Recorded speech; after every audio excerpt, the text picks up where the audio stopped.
Having secured some but not all of the key commercial terms of its $11 billion deal to offload its old copper network to the NBN, Telstra boss David Thodey flew to Spain this week to unveil his next generation of wireless mobile communications.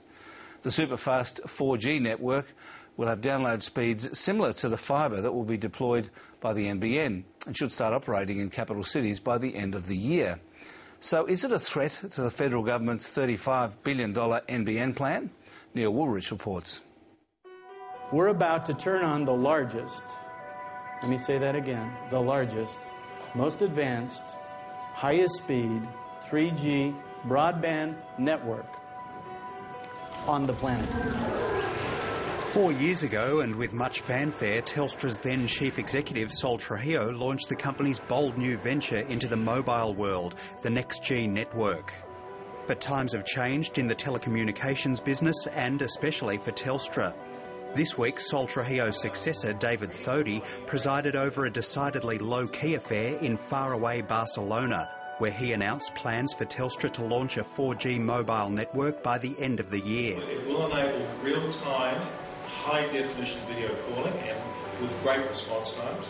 And of course, what we're very pleased about, it gives you the seamless capability to go into areas of very high data usage and then to transition out into regional areas and still provide a great experience. Well, Telstra has had a substantial network advantage with this NextG network for quite some time, and I really see this announcement as them making sure that they maintain that advantage in terms of coverage and quality that has allowed them to charge something of a premium in the market over the last few years.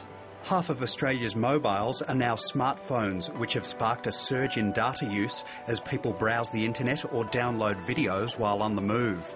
Telstra's 4G rollout will aim to tap into that growing demand and attract a higher value and ultimately more profitable type of customer. Well, they made it fairly clear that the users that will be put onto this network will be the laptop users, people who are using either data cards or dongles plugged into the side of their laptops for mobile broadband. What that will do is it'll take pressure off their existing NextG network, which has more and more smartphones on it. The margins do go up over time as you add to network capacity. You've seen the margins on mobile take a hit with the change in pricing strategy in this half year, but we expect those mobile margins to head back up again, and it's partly a result of the increasing network utilisation as this wireless broadband reaches better penetration levels.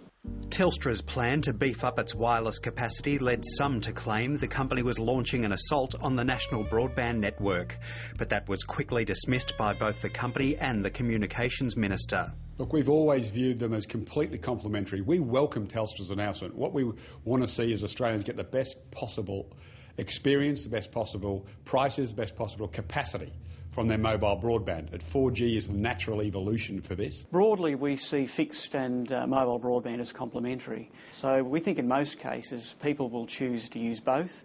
And in fact, the industry will be pushing people as much as it can to use both. It's clear that Telstra's 4G plan is no NBN killer, but the fact Telstra is prepared to invest heavily in the new technology does confirm the growing demand for wireless. And if more households choose to become mobile only, that could undermine one of the key assumptions of the NBN business plan. At the moment, there's only around 12 or 13% of mobile-only households. The NBN business case assumes that gets to about 16.4%, but more than likely, as this wireless broadband capacity grows, we'll see wireless-only households reach 20%. It's already reached that in some parts of Europe and the US, and that then starts to eat into the NBN business plan. When we look at international experience, say in the United States, we see quite high proportions of people dropping fixed voice, but a lot of those households, in many cases more than half, still have fixed broadband. So what the NBN Co is talking about in terms of its targets is truly mobile-only homes that have dumped both fixed voice and fixed broadband. And that's actually a smaller number than, say, the 12% number we're seeing bandied around at the moment. And Stephen Conroy says a number of independent reports have all supported the NBN's business case. And what they're saying is that there's a very reasonable assumption in the business case around the 15% figure that the NBN are using. So those who want to claim, like Malcolm Turnbull, that 25% of homes are going to be mobile only, are flying in the face of all the international data. Royal Bank of Scotland's telecommunications analyst Ian Martin also argues that if too many higher value customers choose the convenience of wireless, then that will cut into the NBN's earning potential. It's not just a matter for the take-up rates for NBN, but also the usage.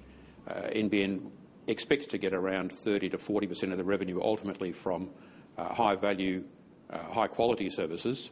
But if more and more of the valued use is moving onto wireless broadband, that eats into the revenue potential of NBN across their customer base.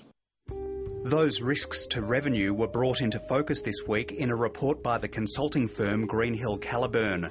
Ovum analyst David Kennedy says Greenhill Caliburn's review of the NBN corporate plan doesn't tell us much that isn't already known, but it's still a useful exercise. Look, I think it's always important to get third parties and a fresh set of eyes looking at assumptions, particularly on a project as big and as valuable as this. It's simply a case of due diligence. It's important to get third parties to check your thinking and your reasoning.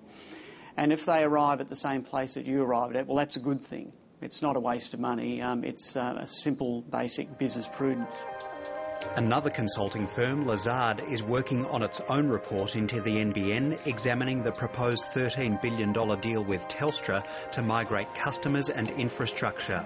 However, that report is likely to remain under wraps. Senator Conroy says it will be advice to Cabinet which is not traditionally released to the public.